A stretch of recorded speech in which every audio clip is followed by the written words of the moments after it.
what's been the challenge of having so many new faces and getting the personalities and, how, any snags, or how's that all going? The challenge has been there's been more than one person in the line. So that's been a great thing for us this year.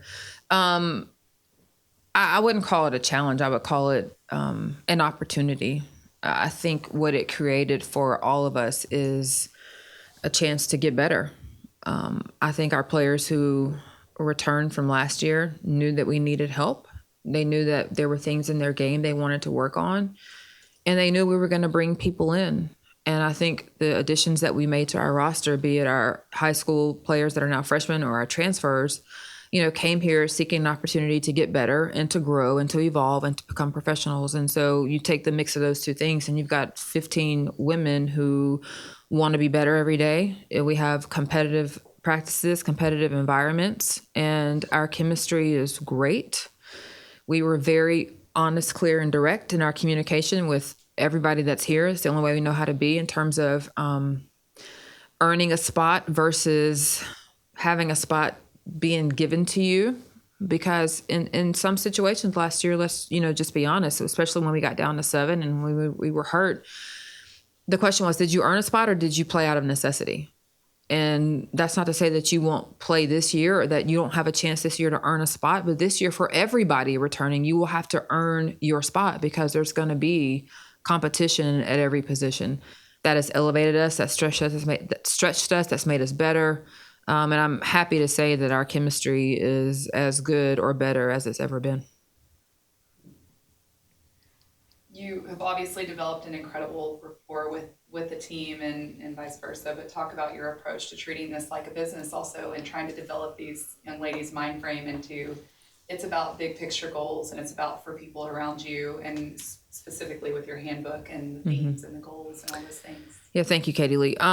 We just have a holistic approach. Basketball is a conduit for life. One day the ball's going to stop bouncing. Obviously, we have a program called Beyond Basketball, and that's how we approach everything. And so we want ladies to come here because they want to be developed as women leaders, not just as basketball players. And so that intentionality puts us all marching in the same direction. It's really hard to reach a common goal when people are going a bunch of different directions. And so everybody who walks into our program, they know what our standards are academically. They know what our standards are going to be in the community and how we want to serve and how we're going to stretch them on the basketball floor. And so it really makes for easy conversations when it comes to those things because they knew it before they got here. I think it is shameful on our part, and I would even say harmful, if all we do is use them for their talent, because we are not setting them up for success, not only in life, but even if they want to be professionals. And so we operate with a clear, direct communication that's laced with grace, is what we always say. And we always operate with first do no harm. And that requires sweat equity. And so there's a lot of time spent building relationships. And because we have spent a lot of time building relationships in the recruiting process, and obviously also that continues once they get on campus, when hard things have to be said, they can be approached with first do no harm. And then there's going to be a day that I get it wrong. Just like there's going to be a day they get it wrong. And so on the days that I get it wrong, they can still process it as first do no harm, right? Nothing is malicious in our intent. And so it is something that it's a non-negotiable for us in how we operate. And it has proved well for us. Our secret sauce is not everybody else's secret sauce, but it's what works for us and it's what we stand on and believe in. Some of your players talked about the team motto and how it has multiple meanings. Where did you come up with that, and how do you think it's been received and just how it's impacted the preseason so far? So our team motto, every year we spend a ton of time just, what is it going to be? And we really don't know until we get our team in the summer. We may have an idea from last year, okay, this is where we were last year and this is the step we need to take. But until we get all of our players on campus in the summer and watch them work out and see where our strengths are and see where our gaps are that we need to fill and close. So we spend the summer doing that. And then probably I would say towards the middle of July, we really start trying to hone in on what is the messaging, what is our theme. Obviously last year it was becoming. I think everybody could repeat that mantra. And we still are becoming. I think any of us that are still breathing are going to always be becoming. But then it became tough. and literally the word tough, because I do think we have a level of toughness that we did not have last year, but we're still not where we need to be. So in the literal sense, tough is something we need to aspire to be. And then we thought there's so many other things with this group. Having 8 new players, there's got to be some trust. Some of them are coming from other programs, right? High school players are leaving their parents for the first time. And so we turned tough into an acronym. And so obviously, I'm sure if you're asking, someone's already said it, but it's trust, ownership, unity, gratefulness or gratitude, and humility. And I think that we can all work on those things, but we challenged our players to identify one of those acronyms that you are probably the weakest in or need to have the most growth in. And then how are we going to see that growth and how are you going to apply it? With last year, you can talk about the 2 conference wins, the 7-player rotation, but then getting the success in the tournament. How much do you kind of, Jani said they're using that, or is that just kind of last year we want to not think about last year? No, we talk about last year all the time because last year is what made them be so locked into this summer. Last year was a huge part of our growth as a program, and it set the foundation for how we were going to operate. And I think a huge part of that was trust. We talked about it being challenging, and if you trust the process and trust the details of the things that we're going to do, then we're going to see a positive outcome in the end. And that played out for us in the right way. And so I think it helped set the stage for them to trust us to have the hard conversations we had this spring and this summer in order to put them in a position to be, better prepared for this year. So we talk about last year a lot. The other thing we talk about in terms of last year is just our standard, and some of the conversations that we've had with our returners especially is that last year we met you where you were. Nobody's fault, right? We were young and we didn't have a lot of experience, but we met you where you were. But don't make any assumptions about who we are as coaches or what our standard is based on last year. Because this year the standard is the standard, and that's where you're going to have to meet us. And so I think it also just allows for us to talk about, well, last year, no, remember last year we were meeting you where you were. Right. So it's not anything that we just close a chapter on because it's part of our identity. It's part of who we were. And we can call on some really tough things that happened last year that will get us through some things this year. So how close do you feel your team is to, like, say, South Carolina or LSU, which are the top ranked teams? Where do you feel you stand? Well, I think that there's our talent is much better, but we don't know how to win. We had a scrimmage last weekend, and it wasn't here, it was away, and we won that scrimmage.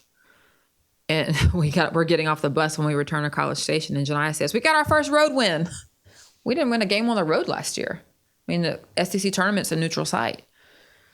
So we haven't won, and we don't know how to win. And there's the gap is talented teams who haven't won are still at a huge deficit with teams who may not even be as talented. And I'm not saying that of South Carolina or LSU because they're incredibly talented, but who know how to win. Knowing how to win wins you about 4 or 5, 6 games a year, just knowing how to win. And we don't know how to do that. So it's one of those things. Last year was, trial by fire. It will be this way too in terms of just closing out games, learning how to win close games and what that looks like.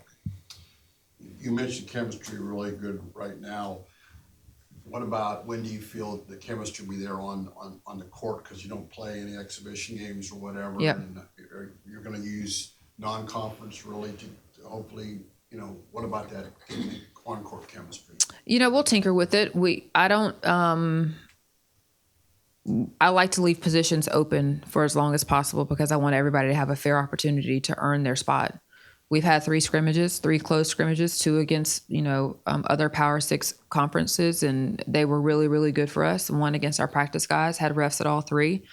But we tinker with the lineup in all of those situations. And so now that we are, close to being a week out, we will start putting what we think could be our group together. But we'll still take these first 3 or 4 games to move pieces around, play around with that before, we get set, maybe not with the starting lineup, but with the combinations. Because it's time to figure those things out, not at the detriment of, winning and losing. But I do think it's important to put different combinations on the floor together to see what it looks like.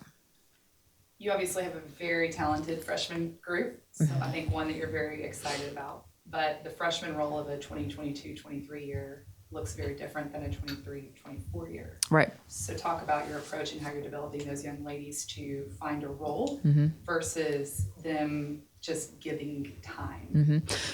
So we, after our 3 scrimmages, sit down with all of our players and we define roles for the year so that they're very clear offensively, defensively, and overall. This is where we, based on all practice and 3 scrimmages, this is where we see, because it can be overwhelming. It can be a lot for a freshman. Their head is spinning at this point. And so we try to simplify that and be as detailed as possible in that. I think they understand that they're going to have an opportunity, but it's not equal opportunity. And we have a history as coaches of playing freshmen. Like we love to play young players. One of my favorite sayings is the ball doesn't know how old you are. So whatever 5, go out there and play hard and give us the best chance to win and do what we say. Those are the 5 that are going to get the run. And the exciting thing about that is that it could be a freshman. If you've earned that right, then you get it. I don't care. But you're going to have to earn it. So it's a freshman conversation, but it's a conversation for a senior too, who thinks that they're going to possibly just walk into a job or a spot because I'm a senior. That's just not how we operate. And I think the good thing is again, that it's been clearly communicated and everybody understands it. And they also see how we have shared the sugar in terms of, all right, go. Now it's your turn, go. And so it will be rewarded on the court, and that's totally in their control. How do you assess the way you and your staff managed the transfer portal this offseason? I think we did a great job. Here's our rule on the portal or just recruiting in general. We're very intentional. And the portal, we've had great success in the portal and all the times that we've used it as a staff, whether it was here or at Georgia. However, the portal is not just the answer for us. This year we have 4 high school students and 4 transfers. I think the commonality between whether it's a high school kid we're recruiting or, someone out of the portal is we've got to know you. There has to have been an established relationship of some sort or an awareness of who you are. Because the difference is in high school, you start identifying these prospects most of the time, 9th grade, 10th grade, you've got years of a relationship that you've built or you've watched and you've seen. So you have a good idea of what you're getting and what they're getting, what they're walking into as well. And with the portal, if it's someone that you are not familiar with, there's a small window that you've got to figure out a ton of stuff. And it just, sometimes that works and sometimes it doesn't. And so for us, we are very, again, intentional is a word that I use and overuse, but it's what we do. So we were fortunate that the young ladies who we signed out of the portal this year, we already had prior relationships with, whether it was we recruited them in high school, or we played against them in the league and we knew them and knew about them and their character and who they were. And so it gave us a comfortability that allowed us to recruit some high-level prospects. With the transfers and the freshmen coming in, talk about what y'all have been doing as coaches and as a team to bring everything together. Right. So her name would be Ashley McCord. She's our director of player development and athletics culture. She does all of our team bonding, team building. She's also our team chaplain for those who want to take advantage of that. Obviously, that's not mandatory. And it's important. And so twice a month, she has team building activities with them that are non-negotiable. And it helps. And we try to identify where we are strong and we try to identify who we think we can put in positions to lead some of those sessions and who needs to lead those sessions for their growth and just for who we think they can be. But she does an outstanding job she's at practice every day. She's in our meetings. She does an outstanding job of reading the room, getting a feel for what direction we need to go in based on our theme, based on our roster, based on what it is we're going, what's going to happen in 3 weeks. And she builds great team activities twice a month for our players. What do you want the fans to know about this year's, what kind of product you're going to put on the court? Because just last year was your first year, and now you have 8 new people on this year's team. Yeah.